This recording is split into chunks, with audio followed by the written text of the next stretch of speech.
చిరు చెయ్యేస్తే చిరిగి చిరిగి చాటైపోద్ది అని ఒక సినిమా పాట ఉంది. పరిశోధన రంగంలో కూడా అలాంటిదే జరగబోతోంది. ఇప్పుడు ప్రతి రంగంలోనూ ఏఐ అడుగు పెడుతోంది. ఏఐ అడుగు పెడితే ఆ రంగాలన్నీ సమూలంగా మారిపోయే అవకాశాలు కనిపిస్తున్నాయి. ఇదిగో ఇప్పుడు సైన్స్ పరిశోధనల్లోనూ ఏఐ వాడకం మొదలైపోయింది. ఇప్పటికే ఆఫీస్ వర్క్లో ఏఐని ఉపయోగించే వాళ్ళు పెరిగారు. ఇక కళారంగంలోనూ ఏఐని ఉపయోగించుకుంటూ సామాన్యుడు కూడా అద్భుతాలు సృష్టించగలుగుతున్నాడు. రచనలు, పెయింటింగ్స్, సంగీతం ఇలా ఏదైనా ఏఐ సాయంతో సృష్టించగలిగే రోజులు వచ్చాయి. మరి ఇప్పుడు ఏఐ మరింత ముందుకు పోయి సైంటిస్ట్గా మారబోతోందా? మానవ జాతి ఊహించని అద్భుతమైన పరిశోధనల్ని ఆవిష్కరించబోతోందా? ఇప్పటి వరకు మనుషులు చేస్తున్న పరిశోధనల్లో వేగం ఎంతో పెరిగిపోతుందా? అన్నిటికీ ఆన్సర్ ఒకటే, ఎస్, ఇప్పుడు ఏఐ సైంటిస్ట్గా మారబోతోంది.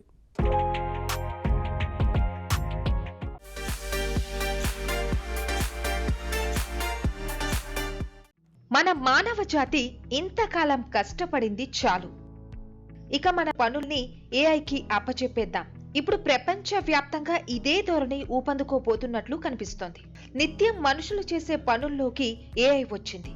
కళారంగంలో కూడా ఇప్పుడు ఆర్టిఫిషియల్ ఇంటెలిజెన్స్ ప్రమేయం పెరిగింది. మరి ఇకపై జరగబోయేది ఏమిటి? శాస్త్ర పరిశోధనని కూడా ఏఐ శాసించబోతుంది. ఏళ్ల తరబడి తాము సంపాదించుకున్న ఎక్స్పీరియన్స్ తో శాస్త్రజ్ఞులు ఎంతో కష్టపడి కనిపెట్టే విషయాల్ని ఎవరూ ఊహించలేనంత తొందరగా ఏఐ కనిపెట్టబోతుంది. ఎస్, శాస్త్ర రంగంలోకి ఏఐ వచ్చాక ఏం జరగబోతుందో తెలుసా? సైంటిస్టుల కంటే తెలివిగా, మేధావుల కంటే వేగంగా ఏఐ కొన్ని విషయాలని వేగంగా కనిపెట్టేస్తుంది. ఆ స్పీడ్ చూసి శాస్త్రజ్ఞులే ఆశ్చర్యపోతున్నారు. అవును, ఇంతకాలం ఎంతో స్లోగా నడుస్తున్న సైన్స్ పరిశోధనల్ని ఏఐతో వేగం పెంచుకుని ముందుకు కదులుతున్నాయి. ఉదాహరణకి, మనుషులకి వచ్చే వ్యాధుల్ని అర్థం చేసుకోవాలన్నా, ఔషధాలు కనిపెట్టాలన్నా, జీవక్రియలో జరిగే సహజమైన ప్రక్రియల్ని లోతుగా తెలుసుకోవాలన్నా ఎంతో కాలం అధ్యయనం చేయడం అవసరమయ్యేది. కానీ ఇప్పుడు ఇలాంటి అన్ని విషయాల్లోనూ ఏఐ సహాయంతో స్పీడ్ పెంచేశారు శాస్త్రజ్ఞులు. ఉదాహరణకి, ప్రోటీన్లు జీవక్రియలో కీలక పాత్ర పోషిస్తాయి. అసలు మనుషులకు వచ్చే చాలా వ్యాధులు ప్రోటీన్లలోని లోపాల వల్ల వస్తాయి. నిజానికి క్యాన్సర్, అల్జీమర్స్ లాంటి వ్యాధులు కూడా ప్రోటీన్ల నిర్మాణంలోని మార్పుల వల్ల వస్తూ ఉంటాయి. అందుకే శాస్త్రజ్ఞులు ఈ లోపాలని గుర్తించి వాటిని సరిదిద్దేలా మందులు కనిపెట్టడం జరుగుతూ ఉంటుంది. అయితే ప్రోటీన్లలోని లోపాలు మనకి ఎలా తెలుస్తాయి? అందుకోసం ముందుగా ప్రోటీన్ల నిర్మాణాన్ని అర్థం చేసుకోవాలి. ప్రోటీన్ల నిర్మాణాన్ని లోతుగా తెలుసుకోవడమే అన్ని సమస్యలకి అసలైన మందు అని అంటారు. అయితే ఇది చాలా కష్టమైన ప్రక్రియ. ఒక్కో ప్రోటీన్ నిర్మాణాన్ని స్టడీ చేయాలి అంటే దానికి దశాబ్దాల తరబడి కాలం పడుతుంది. కానీ ఇప్పుడు ఆశావహమైన వాతావరణం ఏర్పడింది. ఏఐ వచ్చిన తర్వాత ఆల్ఫా ఫోల్డ్ అనే ప్రక్రియ ద్వారా ప్రోటీన్ల నిర్మాణాన్ని చాలా స్పీడ్ గా అంచనా వేయగలుగుతున్నారు. తెలియని వారికి ఇది చిన్న విషయంగా అనిపించవచ్చేమో గాని, సరిగ్గా వాడుకుంటే ఇది ఆరోగ్య రంగంలోనే ఒక అద్భుతం కాగలిగే అవకాశం ఉన్న విషయం. ఇది మాత్రమే కాదు, వైద్య రంగంలో ఏఐ వల్ల ఇంకా ఎన్నో ప్రయోజనాలు రాబోతున్నాయని అంటున్నారు. జనరల్ గా వైద్య రంగంలో చికిత్సా విధానాలు ఫిక్స్డ్ గా ఉంటాయి, పర్సనల్ గా ఉండవు. ఫలానా రోగానికి ఫలానా మందు అంటూ కొన్ని నిర్దిష్టమైన ఔషధాలు, నివారణ పద్ధతులు నిర్ణయించేస్తారు. అయితే ఏ మనిషి మరొక మనిషితో సమానం కాడు.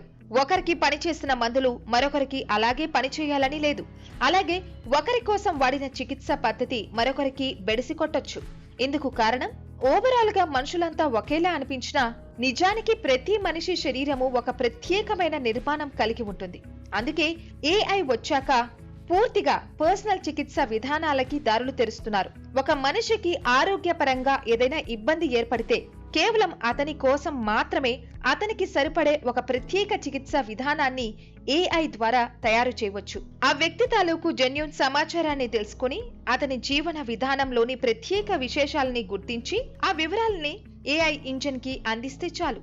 అది ఒక పర్సనలైజ్డ్ ట్రీట్మెంట్ ప్లాన్ ని తయారు చేసి ఇస్తుంది. అతని లైఫ్ స్టైల్ ని బట్టి, అతని ఇష్టాలను బట్టి రూపొందడం వల్ల ఆ చికిత్స అతని శరీరానికి, అతని జీవన శైలికి సరిగ్గా సరిపోతుంది, బాగా వర్క్ చేస్తుంది.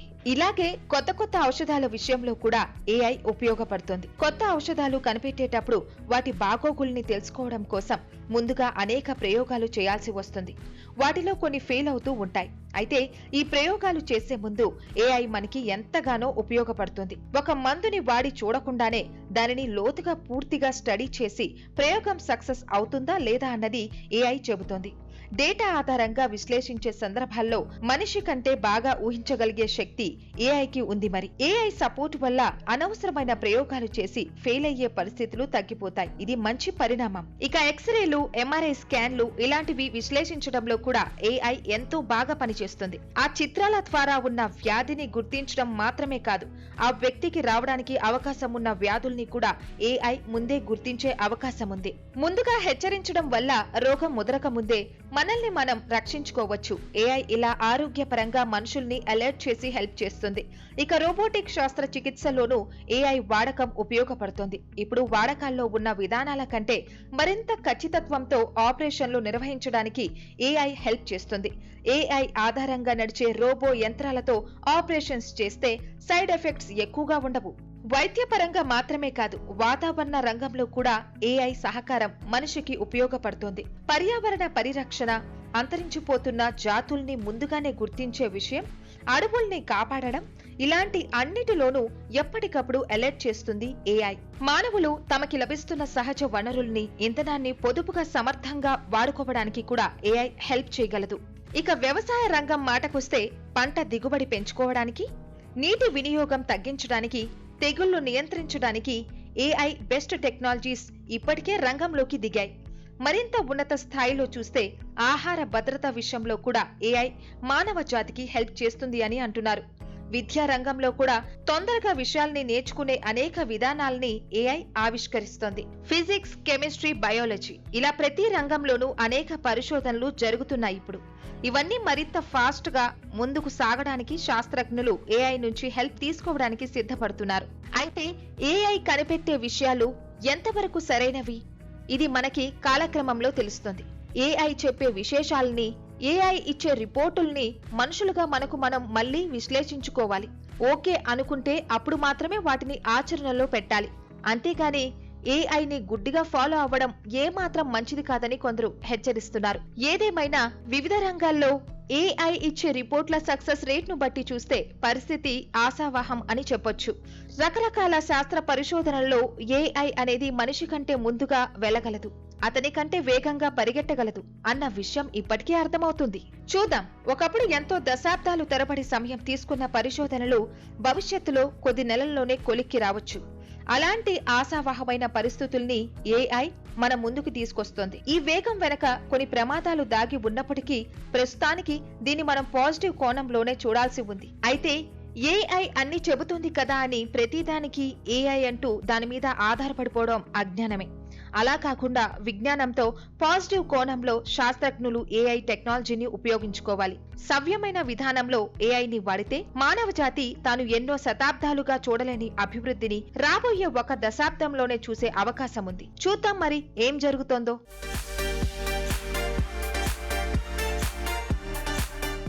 కూల్ అవుదామని కూలర్ కొనుక్కుంటే హ్యాకర్ గాడొచ్చి హీట్ ఎక్కించాడట. టెక్ సామెతలు ఇలాగే ఉంటాయి మరి. చుట్టూ ఉన్న మనుషులు వినకపోతేనే ఇరిటేట్ అవుతాం, బుర్రని వేడెక్కించుకుంటాం. మరి చేతిలో ఉన్న డివైస్ సడన్గా మారం చేస్తే చిర్రెత్తుకొస్తుంది. జేబులో ఉన్న డివైస్ బుర్ర వేడెక్కిస్తే పర్వాలేదు, కానీ ఎవడో ఎక్కడో ఉండి ఏకంగా మన ఇంటినే వేడెక్కిస్తే? ఎస్, ఇప్పుడు స్మార్ట్ డివైజులతో ఇలాంటి ప్రాబ్లమ్సే వస్తున్నాయి.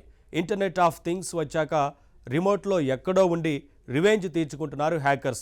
మరి హాట్ సమస్యకి ఏంటి కూల్ సొల్యూషన్?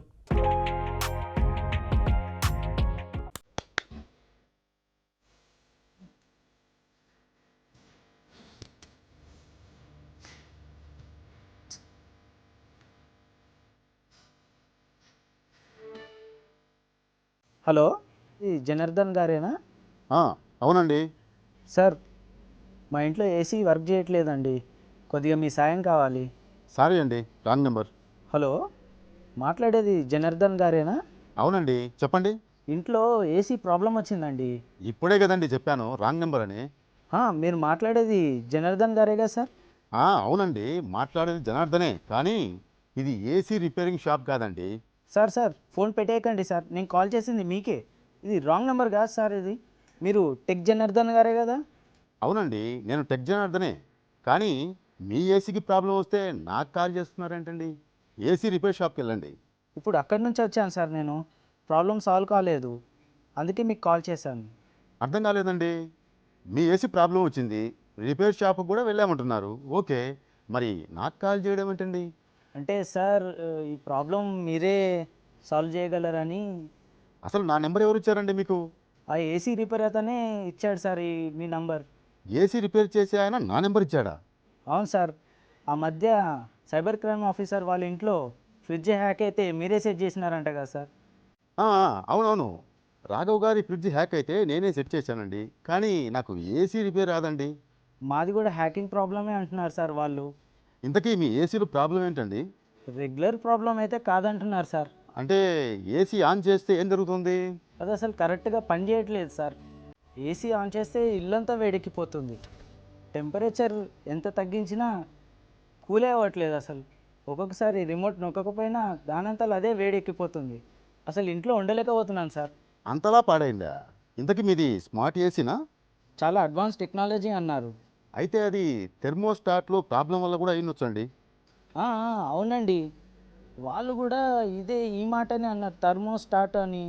అసలు థర్మోస్టాట్ అంటే ఏంటండి? టెంపరేచర్ కంట్రోల్ కోసం వాడే పరికరం అండి. అదే థెర్మోస్టాట్ అంటే. అంటే టెంపరేచర్ కంట్రోల్ చేసేది ఏసీ మిషనే కదా. కాదు, ఎయిర్ కండిషనర్లో ఉండే డివైజే ఈ థెర్మోస్టాట్. దాని ద్వారానే ఏసీని కంట్రోల్ చేస్తాం. మీ ఏసీ స్మార్ట్ అన్నారు కదా, మరి ఆన్లైన్లో కనెక్ట్ అవ్వచ్చా? అవ్వచ్చు సార్. యాప్ కూడా ఉంది. అయితే మీరు ఇంటి బయట ఉన్నప్పుడు కూడా ఇంట్లోని ఏసీని ఆన్ ఆఫ్ చేస్తుంటారా? అవునవును సార్. బయటికి ఎప్పుడైనా పోయినప్పుడు ఏసీ బంద్ చేయడం మర్చిపోతే ఈ యాప్ నుండే బంద్ చేస్తాను సార్. ఓహో. అట్లనే బయట నుంచి ఇంటికి వచ్చేటప్పుడు ఇంటికి రాకముందే ఏసీ ఆన్ చేస్తాం, ఎందుకంటే కూల్ ఉండాలి కదా. Yes yes. అసలు ఇవన్నీ ఎలా పాసిబుల్ అవుతున్నాయో మీకు తెలుసా? ఎలా సార్? ఆ ఏసీ మిషన్లో ఉండే థర్మోస్టాట్ వల్లే. ఈ థెర్మోస్టాట్ అన్ని డివైస్లలో ఉంటుందా సార్? కూలింగ్ హీటింగ్ అవసరమైన అన్ని డివైజెస్లోనూ ఏదో ఒక రూపంలో ఈ థెర్మోస్టాట్ ఉంటుందండి. అది పాడైతేనే డివైజు పిచ్చి పిచ్చిగా పనిచేస్తూ ఉంటుంది. ఈ ప్రాబ్లం అంతా ఆ థెర్మోస్టాట్ దెబ్బతినడం వల్లనే అనుకోవచ్చా సార్? అయి ఉండొచ్చండి. ఇంతకుముందు మీరు అన్నారే ఇంట్లో ఏసీ ఆన్ చేస్తే ఇల్లంతా వేడెక్కుతుందని, తక్కువ టెంపరేచర్ పెట్టినా కూల్ అవ్వడం లేదని. అలాంటివన్నీ ఈ థర్మోస్టాట్ దెబ్బతినడం వల్లే జరుగుతూ ఉంటాయి. మేము ఏసీని ఎప్పుడు రఫ్గా యూజ్ చేయలేదు సార్. అసలు ఎందుకు ఇది దెబ్బతిన్నదంటారు? రఫ్గా యూజ్ చేయనక్కర్లేదండి, రిమోట్గా యూజ్ చేస్తున్నారు కదా, అది చాలు. అంటే? మీరు ఎక్కడో బయట నుంచి ఇంట్లో ఉన్న ఏసీని కంట్రోల్ చేస్తున్నారా లేదా? అవును. అంటే మీరు మీ హోమ్ నెట్వర్క్కి కనెక్ట్ అవుతున్నారు. అవును సార్. ఇలాంటి కనెక్టివిటీ ఉన్న డివైజెస్నే ఐఓటీ అని అంటారు. ఐఓటీ అంటే? Internet of things. అంటే నెట్కి కనెక్ట్ అయి ఉండే డివైజెస్ అన్నమాట. వీటిని హ్యాక్ చేస్తే మన డివైజెస్కి హ్యాకర్స్ కనెక్ట్ అయ్యే అవకాశం ఉంది. కనెక్ట్ అయితే ఏమవుతుంది సార్? ఏమవుతుంది? డివైజు వాళ్ళ కంట్రోల్లోకి పోతుంది. For example me AC smart AC కదా. అవును. మీరు మీ ఏసీని ఆన్లైన్ ద్వారా ఎలా కంట్రోల్ చేస్తున్నారు? అందులో ఉండే థర్మోస్టాట్ వల్లే కదా. అయితే ఒక్కసారి హ్యాకర్ ఎవరైనా మీ థర్మోస్టాట్ని తమ కంట్రోల్లోకి తెచ్చుకుంటే ఏమవుతుంది సార్? ఇంకేమవుతుంది? మీ ఏసీ మీరు చెప్పినట్టు కాకుండా ఆ హ్యాకర్ చెప్పినట్టు వింటుంది. ఎక్కడో ఉండి వాడు మీ ఇల్లంతా వేడెక్కించే అవకాశం ఉంది. అమ్మా, ఇప్పుడు నా ఏసీ కూడా హ్యాక్ అయిందంటారా సార్? ఇవన్నీ ఆ లక్షణాలే మరి. ఇల్లంతా వేడెక్కిపోవడం, టెంపరేచర్ ఎంత తక్కువ పెట్టినా కూల్ అవ్వకపోవడం, రిమోట్ నొక్కకపోయినా పిచ్చి పిచ్చిగా వేడెక్కడం. మరి నేనేం చేయాలి సార్ ఇప్పుడు? ఏముందండి, మొత్తం నెట్వర్క్ని రీసెట్ చేసి మళ్ళీ అన్నీ కంట్రోల్లోకి తెచ్చుకోవాలి. అదే గా విషయంలోనే నాకు హెల్ప్ కావాలి సార్. అందుకే మీకు కాల్ చేసిన సార్. ఓకే, కానీ ఇంతకంటే ముఖ్యమైన విషయం ఇంకోటి ఉంది. ఈ మధ్యన ఎక్స్టర్నల్ థెర్మోస్టాట్స్ కూడా వస్తున్నాయి. ఎక్స్టర్నల్ థర్మోస్టాట్సా? అంటే గదేంటి సార్? అంటే మీ ఏసీ మిషన్లో లోపల ఉండే కంట్రోలర్ కాకుండా విడిగా బయట ఉండే కంట్రోలర్ అన్నమాట అది. గదేందుకు సార్? టెంపరేచర్ కంట్రోల్ చేయడానికి దాంట్లో ఇంకా ఎక్కువ ఫీచర్స్ ఉంటాయండి. ఇవి కాస్ట్లీగా ఉంటాయనుకోండి. ఓహో. ఎక్స్టర్నల్ థెర్మోస్టాట్ని ఏసీకే కాదు, టెంపరేచర్ డివైజెస్ అన్నిటికీ కనెక్ట్ చేసుకోవచ్చు. గదెందుకు చెప్తున్నారు సార్ ఇప్పుడు? దాన్ని కూడా హ్యాక్ చేసే అవకాశాలు ఉన్నాయి కాబట్టి. ఫర్ ఎగ్జాంపుల్ మీ ఇంట్లో ఒక ఎక్స్టర్నల్ థెర్మోస్టాట్ ఉందనుకోండి, అది హ్యాక్ అయిందనుకోండి, అప్పుడు మెయిన్ ఏసీని ఎంత చెక్ చేసినా అందులో ప్రాబ్లం తెలియదు, అది బాగానే ఉంటుంది. ఓ గట్లనా? అవునండి, హ్యాక్ అయ్యేది ఆ థెర్మోస్టాట్ అనే కంట్రోలర్ మాత్రమే. ఏసీ నిజానికి బాగానే ఉంటుంది, కానీ ఈ థెర్మోస్టాట్ హ్యాక్ అవడం వల్ల ఏసీ పిచ్చి పిచ్చిగా పనిచేస్తుంది. అమ్మో, ఇసొంటివి కూడా ఉంటాయా సార్? ఉంటాయండి. ఈ స్మార్ట్ డివైజెస్ వల్ల ఎన్ని సౌకర్యాలు ఉంటాయో అన్ని సమస్యలు ఉంటాయి. మరి ఎట్లా సార్? తెలియకుండా వాడితేనే ప్రాబ్లం. జాగ్రత్తలు తీసుకుంటే ఏ సమస్యలు రావు. జాగ్రత్తలు అంటే ఎటువంటి జాగ్రత్తలు సార్? కొత్తగా ఏమీ లేవండి. మీ వైఫైకి స్ట్రాంగ్ పాస్వర్డ్ పెట్టుకోవడమే, రెగ్యులర్గా ఫర్మ్వేర్ అప్డేట్ చేసుకోవడమే. ఫర్మ్వేర్ అంటే ఏంది సార్? డివైస్ తాలూకు హార్డ్వేర్కి సంబంధించిన బేసిక్ సాఫ్ట్వేర్ అని చెప్పుకోవచ్చు. మామూలు సాఫ్ట్వేర్ని అప్డేట్ చేసుకున్నట్టే దీన్ని కూడా ఎప్పటికప్పుడు అప్డేట్ చేసుకుంటూ ఉండాలి. అంటే కంప్యూటర్లో డ్రైవర్ సాఫ్ట్వేర్ అంటాం, గసంటిదేనా? Yes, exactly. ఇవే కాదండి, మీ ఫోన్లో థర్మోస్టాట్ని యాప్ ద్వారా యాక్సెస్ చేస్తుంటే దాంట్లో 2FA వాడటం మంచిది. ఈ 2FA అంటే ఏంది సార్ మళ్ళా? 2 ఫ్యాక్టర్ అథెంటికేషన్ అంటే మన డివైస్ని వేరే వాళ్ళు యాక్సెస్ చేయకుండా ఎక్స్ట్రా సెక్యూరిటీ ఇది. ఓహో, ఇది మెయిల్లో కూడా వాడతాం కదా సార్? ఎస్, ఏదైనా డివైస్ని యాక్సెస్ చేయడానికి ముందు మన ఫోన్ నెంబర్కి OTP లేదా సెక్యూరిటీ కోడ్ వచ్చేలా సెట్ చేసుకోవడం. ఆ కోడ్ని ఎంటర్ చేస్తే తప్ప డివైస్ని ఎవరూ యాక్సెస్ చేయలేరు. ఆ విధంగా సెట్ చేసుకుంటే బయట వాళ్ళు మన డివైస్ మీద కంట్రోల్ తీసుకోలేరు.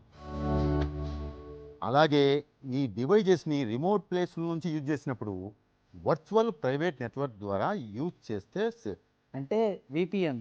ఎస్, VPN టూల్ వాడితే హ్యాకర్స్ మన హోమ్ నెట్వర్క్లోకి ఈజీగా రాలేరు. అయితే ఇంతకుముందు అన్నారు కదా సార్, ఆ ఎక్స్టర్నల్ థర్మోస్టాట్స్ అనేటివి కొనొచ్చు అంటారా సార్? కొత్త కొత్త ఫీచర్స్ ఉన్నవి, ఎక్కువ కంట్రోలింగ్ ఆప్షన్స్ ఉన్నవి ఇప్పుడు మార్కెట్లోకి చాలా డివైజెస్ వస్తున్నాయండి. ఫీచర్స్ అన్నీ తెలిసి వాడితే మంచిదే, కానీ వాడకపోతే మాత్రం ఆ ఫీచర్స్ని డిజేబుల్ చేసుకోవడం మంచిది. ఎందుకు సార్? లేకపోతే ఆ ఫీచర్స్ని హ్యాకర్స్ వాడుకుంటారు, మీ సిస్టమ్స్ని వాళ్ళు కంట్రోల్ చేస్తారు. అర్థమైందా? అర్థమైంది సార్. ఇప్పుడు మా ఏసీ బాగు చేసుడు ఎట్లా సార్? ఏముందండి, మొత్తం సిస్టమ్ రీసెట్ చేయడమే. ఫర్మ్వేర్ అప్డేట్ చేయాలి, కొత్త పాస్వర్డ్స్ పెట్టుకోవాలి. మీరు కూడా ఒకసారి వచ్చి చూస్తే జర మాకు నిమ్మలంగా ఉంటుంది సార్. చూడొచ్చండి, కానీ ఎప్పుడైనా కంపెనీ వాళ్ళు వచ్చి డీల్ చేస్తేనే వారంటీ బ్రేక్ అవ్వకుండా ఉంటుంది. రైటే సార్. వాళ్ళు వచ్చే టైంలో మీరు కూడా వస్తే కొంచెం మాకు కూడా నిమ్మలంగా ఉంటుంది సార్. అలాగేనండి, వాళ్ళు వచ్చినప్పుడు చెప్పండి, నేను కూడా వస్తాను. మీ లొకేషన్ పంపండి. Okay sir. ఈ స్మార్ట్ డివైజెస్ కాదు కానీ సలహాలు ఇస్తానని ఒప్పుకున్నందుకు ప్రతి రిపేరింగ్ పని నా నెత్తి మీదే పడుతుంది. జనరేటివ్ AI గురించి మీరు విన్నారు. వినడమే కాదు, ChatGPT లాంటి జనరేటివ్ AI టూల్స్ ఇప్పటికే కొన్ని వాడే ఉంటారు కూడా. టెక్స్ట్ ఇస్తే చాలు మనకి కావలసిన అవుట్పుట్ అందించగలుగుతుంది జనరేటివ్ AI. అయితే జనరేటివ్ టీవీ అనే మాట ఎప్పుడైనా విన్నారా? ఏంటిది? మనం టెక్స్ట్ ప్రాంప్ట్ ఇచ్చిన వెంటనే మనం కోరుకున్న విధంగా ఒక టీవీ ఎపిసోడ్ మొత్తం క్రియేట్ అయిపోవడం. ఇదే జనరేటివ్ టీవీ అంటే. అరే, ఇదెలా సాధ్యం? ఒక టీవీ ఎపిసోడ్ తయారు చేయడం అంటే మాటల, దానికి విజువల్స్ ఉండాలి, వాయిస్ ఉండాలి, కథ ఉండాలి, అందులో ఆసక్తికరమైన కాన్సెప్ట్ ఉండాలి. కేవలం ఒక టెక్స్ట్ ప్రాంప్ట్తో ఇలా ఒక ఎపిసోడ్ మొత్తం క్రియేట్ చేసేయడం పాసిబుల్ అవుతుందా? ఇప్పటికిప్పుడు కాకపోయినా ఫ్యూచర్లో ఇది సాధ్యమే అంటున్నారు ఓ కంపెనీ వాళ్ళు. అనడమే కాదు, ఈ జనరేటివ్ టీవీ అనే కాన్సెప్ట్లో మొట్టమొదటి అడుగులు వేసి చూపించేశారు కూడా. టెక్స్ట్ ఇస్తే ఇమేజ్ తయారవ్వడం మనం చూసాం. ఇలాగే టెక్స్ట్ ఇస్తే ఆడియో అందించే సైట్స్ కూడా ఉన్నాయి. టెక్స్ట్ ద్వారా వీడియో కూడా కొన్ని సైట్స్ లో తయారవుతుంది. అయితే కేవలం ఒక టెక్స్ట్ ప్రాంప్ట్ ఇస్తే మొత్తం ఒక టీవీ ఎపిసోడే తయారైపోవడం ఎక్కడైనా చూసారా? అయితే ఇక్కడ చూడొచ్చు. ఇది ఫ్యూచర్ టెక్నాలజీ, ఇంకా జనంలోకి రాలేదు. కానీ రేపు AI తో క్రియేటివ్ ఫీల్డ్ ఎలా మారిపోబోతుందో చెప్పే టూల్ ఇది. ట్విట్టర్ లో ది సిమ్యులేషన్ అనే అకౌంట్ కి వెళ్లి @ఫేబుల్ సిమ్యులేషన్ అనే హ్యాండిల్ తో ఉంది ఈ అకౌంట్. ఇక్కడ ఈ వీడియో చూస్తే ఫ్యూచర్ లో టీవీ షోల్ని మనకి మనమే ఎలా తయారు చేసుకోవచ్చో మన కళ్ల ముందే కనిపిస్తుంది. ఇదే షో రన్నర్ వాళ్ళు తయారు చేసిన ది సిమ్యులేషన్ అనే క్రియేటర్. ఇక్కడ వీళ్ళు ఎగ్జాంపుల్ గా ఒక షో క్రియేట్ చేయడం చూపించారు. ఇందులో మనం సౌత్ పార్క్ అనే ఓ పాపులర్ టీవీ సిరీస్ కు చెందిన ఎపిసోడ్స్ ని తయారు చేయవచ్చు. సౌత్ పార్క్ అన్నది దాదాపు 25 ఏళ్ల కిందట వచ్చిన ఒక అమెరికన్ కార్టూన్ సిరీస్. హ్యూమరస్ గా, సెటైరికల్ గా ఉంటుంది. ఈ సిరీస్ లో వాడిన భాష ఇంకా వివాదాస్పదమైన అంశాల గురించి కొన్ని విమర్శలున్నప్పటికీ అమెరికన్ టీవీ సిరీస్ లో ఇదో పాపులర్ సెటైరికల్ కామెడీ సిరీస్. ఇప్పుడు షో రన్నర్ అనే పేరుతో ఒక సిమ్యులేషన్ సంస్థ ఈ సాఫ్ట్వేర్ తయారు చేసింది. ఆ పాపులర్ సౌత్ పార్క్ సిరీస్ లో మనం ఒక ఎపిసోడ్ చేయాలనుకున్నాం అనుకోండి, అది కష్టమేమీ కాదు, చాలా ఈజీ. ముందుగా హీరోని సెలెక్ట్ చేసుకోవాలి, ఆ తర్వాత ఇతర క్యారెక్టర్లు సెలెక్ట్ చేసుకోవాలి, తర్వాత సెటప్ అంటే స్టోరీ నడిచే ప్లేస్ అన్నమాట. ఇవన్నీ సెలెక్ట్ చేసుకుని చివరిగా టెక్స్ట్ ప్రాంప్ట్ ఇవ్వాలి. ఈ ప్రాంప్ట్ బాక్స్ లో మనం రాయాల్సింది ఏంటి అంటే, మనం తయారు చేయబోతున్న ఈ ఎపిసోడ్ లో కథ ఏం జరగబోతోంది, ఏ క్యారెక్టర్లు ఏమేం చేయబోతున్నాయి, ఏమేం మాట్లాడబోతున్నాయి అన్నవి. అయితే ప్రతి డైలాగు రాయాల్సిన పని లేదు. ఓవరాల్ గా ఇది అంటూ సూచనప్రాయంగా తెలియచేస్తే చాలు. ఫైనల్ గా సిమ్యులేట్ స్టోరీ అనే బటన్ క్లిక్ చేస్తే ఇక స్టార్ట్. క్యారెక్టర్లు మాట్లాడతాయి, డైలాగులు చెప్పేస్తాయి, కథ మొత్తం నడుస్తుంది. అంటే మొత్తం టీవీ సిరీస్ ఎపిసోడ్ అంతా మన కళ్ళ ముందుంటుంది. అమ్మ బాబోయ్, ఒక టీవీ సిరీస్ లో ఒక ఎపిసోడ్ తయారు చేయడం ఇంత ఈజీ అయిపోతుందా? భవిష్యత్తులో ఖచ్చితంగా అయిపోతుందని అంటున్నారు షో రన్నర్ వాళ్ళు. ఇలా ఒక సాఫ్ట్వేర్ ఎన్విరాన్మెంట్ క్రియేట్ చేసి అందులో క్యారెక్టర్లు యాడ్ చేసి వాటి స్వభావాలు కూడా ప్రోగ్రామ్ చేసి సిమ్యులేట్ చేస్తే చాలు. ఏ మాత్రం యానిమేషన్ అవసరం లేదు. అంతా ఆటోమేటిక్ గా జరిగిపోయి ఎపిసోడ్ రెడీ అయిపోతుంది. అఫ్ కోర్స్ ఆ అమెరికన్ టీవీ సిరీస్ మీద వీళ్ళకి కాపీరైట్ హక్కులు లేవు కాబట్టి ఈ సాఫ్ట్వేర్ ని ఎవరికీ అందుబాటులో ఉంచలేదు. కేవలం ఏఐ పవర్ తెలియజేయడానికి మాత్రమే మేం ఇది తయారు చేశాం అంటున్నారు. ఇదిగో ఇదే షో రన్నర్ వాళ్ళ వెబ్సైట్. మీ సొంత టీవీ ఎపిసోడ్స్ మీరే తయారు చేసుకోండి అంటున్నారు వీళ్ళు. అయితే ఇంకా ప్రాక్టీస్ లోకి రాలేదు. ఇది ఆల్ఫా వెర్షన్ లోనే ఉంది. ఇంట్రెస్ట్ ఉన్న వాళ్ళు ఇక్కడ రిజిస్టర్ చేసుకోవచ్చు. సిమ్యులేషన్స్ ద్వారా మీరు మొత్తం ఎపిసోడ్స్ క్రియేట్ చేసి సొంత టీవీలే నడుపుకోవచ్చు అంటోంది ఈ షో రన్నర్ వెబ్సైట్. ఇక వీళ్ళిచ్చిన ఈ యానిమేషన్స్ ని చూస్తుంటే ఏఐ పవర్ మీద ఎంతో ఆశ కలుగుతోంది అంటున్నారు క్రియేటర్లు. ఇక్కడ ఒక తమాషా ఉంది. సాధారణంగా సినిమా ప్రారంభంలో డిస్క్లైమర్ ఉంటుంది. ఈ సినిమాలో చూపించిన పాత్రలు నిజమైన వ్యక్తులకు చెందినవి కావు అని, అలాగే జంతువులకి పక్షులకి హాని కలగలేదు అని ఈ డిస్క్లైమర్ లో చెప్తాం. ఇక్కడ వీళ్ళ డిస్క్లైమర్ లో ఏం చెప్తారంటే ఇందులో ఏం తప్పు జరిగినా మనుషులకి సంబంధం లేదు, ఎందుకంటే ఇదంతా ఏఐ తయారు చేసింది కాబట్టి అని. ఏదేమైనా ఇలా ప్రతి ఒక్కరూ సొంత టీవీ ఎపిసోడ్స్ తయారు చేసుకునే అవకాశం అంటే అది సామాన్యమైన విషయం కాదు.